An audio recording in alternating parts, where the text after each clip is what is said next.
Rent was $375 a month. Utilities included. No deposit.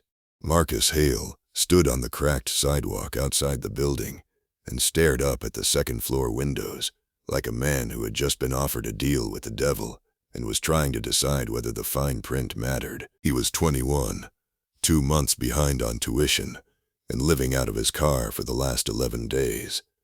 The old brick building smelled of detergent and hot metal. The faded sign above the ground floor entrance read, 24-hour laundromat, always open.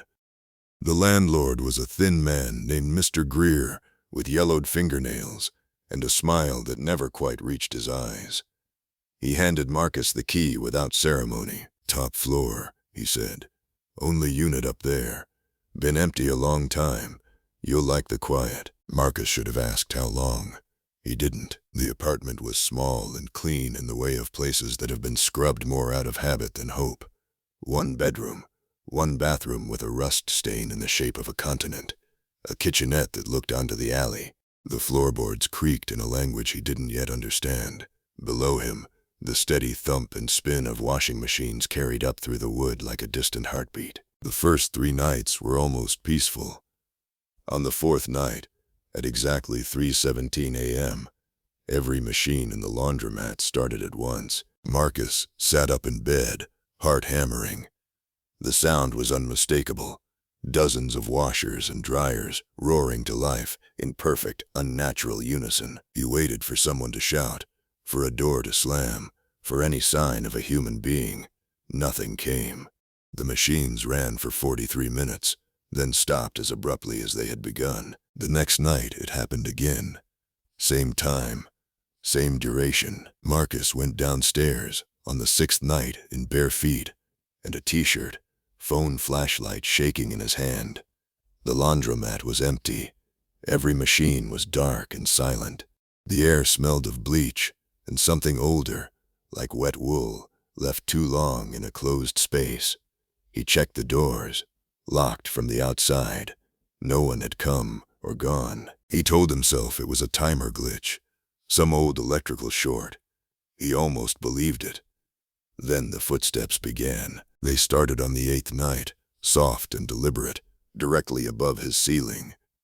Marcus lived on the top floor.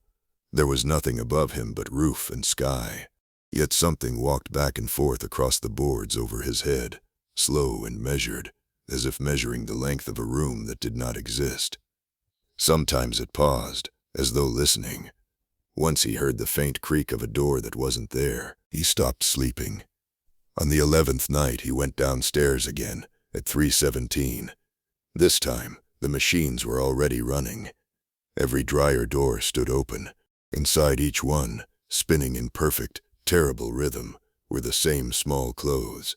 A child's blue pajamas with tiny rockets, a pair of socks with cartoon dinosaurs, a faded yellow t-shirt no bigger than his hand, all of them wet, all of them identical. Marcus backed out of the laundromat without turning off the lights. In the morning, the clothes were gone from the machines. They were waiting for him instead, neatly folded in a careful stack outside his apartment door. Still damp, still smelling of the same detergent that rose from the floor below. He did not touch them. That afternoon he found Mr. Greer in the small office behind the change machine. The old man was counting quarters with the patience of someone who had done it for decades. Marcus's voice came out thinner than he wanted. "What's living above me?" Greer didn't look up right away. When he did, the smile was the same one from the first day. Polite, empty, and somehow knowing. "You're not the first person to live up there," he said. "You're just the first one who stayed long enough to notice." Marcus waited.